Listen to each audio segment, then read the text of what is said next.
So at the end of the last video, we had set up all of our microphones ready to make a drum recording. We'd also set up the monitoring setup so that the drummer can hear backing tracks and things like that. But in order to make a really effective project, there's another step that we need to go through, and that is to get the talkback system ready. Now, part of that needs doing in here, and part of that needs doing in the control room. So let's start in here. Talkback will just be the system that literally enables people in the control room to talk to the drummer or whoever's recording in here, and vice versa. So we need to set that up now. We already have the CCTV camera, so there's a screen in the control room that shows what's going on in here visually, but we need audio link as well. Now, we could monitor through the microphones, but what we don't want to do is we don't want to make our recording worse because we've had to set levels differently so that we've got a good talkback system. So we're going to set up an independent system. To do this, you will need a tabletop mic stand, a clip, quite possibly with a thread converter as well, one of the school's dynamic microphones, preferably with a switch on it so you can turn it on and off, and an XLR cable. Okay, very familiar with those. So let's start with the XLR cable. Do you remember, I hope you do, that we left one of the wall ports completely free, the one that's labeled spare Vox, and it's what we're going to use for the talkback system. So I'm going to plug the male end into channel 1. Okay, as before, tidy as we go along. Got some kinks in this cable, so let's get those out. Oh, some quite serious kinks actually. Almost a knot. There you go, work tidy, work clean, work organised. Holding the wrong end of the cable. We take the dynamic microphone, and we're going to plug that in, female end onto the mic, as before, and I'm going to switch it on so it is ready to go. We now need some kind of stand for that so that we're all nice and neat and tidy. So I'm going to open the tripod out on the desktop stand, and the clip that I've chosen is a big thread clip, and we've got a small thread on the stand. So I'm going to take the thread converter or thread adapter, and I'm going to screw it in. Now, there are notches for a screwdriver, for if you really can't get it out or you're having trouble screwing it all the way in, there are notches there. So those notches need to go on the outside. This one actually has notches on both sides, which is kind of handy, but some of them only have them on one side. Make sure the notches are facing outwards. So I'm going to screw that in. Then I'm going to screw the clip onto the mic stand.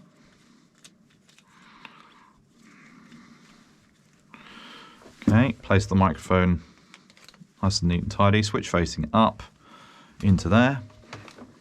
I'm going to place it in the corner facing towards the drummer. Then, as before, I'm going to take the cable, make sure that we're nice and neat and tidy, everything's out of the way. Okay, so at this end, we are now able to hear everything that would be said in the control room. We now need to go and set the talkback mic up in the control room so that we can communicate with the drummer.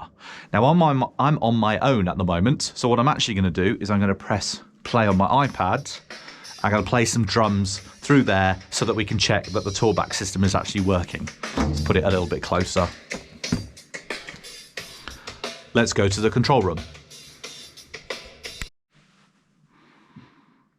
So here we are in the control room, and I'm stood at the mixer.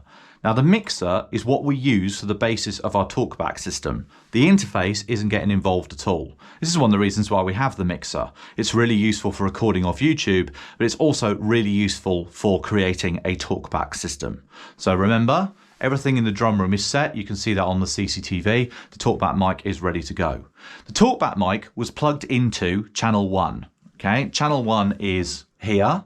And what I've got is I've got that XLR cable. I've just tucked it out of the way. It's permanently plugged into channel 3, okay? Always worth checking that it is actually there, but it's plugged into channel 3. So I've got the master fader up at unity gain. If I put channel 3 at unity gain and unmute it,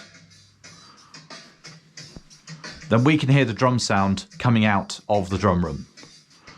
What we also need is we need to check that we've got a microphone going in the other direction.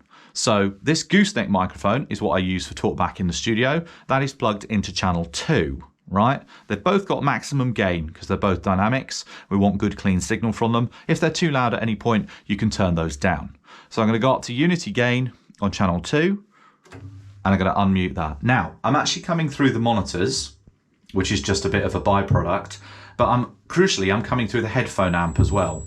got a little bit of feedback because I've got the monitors and I've got the monitors on and the mic active as well. That should be avoided if possible. If you do need to have the monitors on, just turn them down a little bit, and that way you should avoid the feedback issue.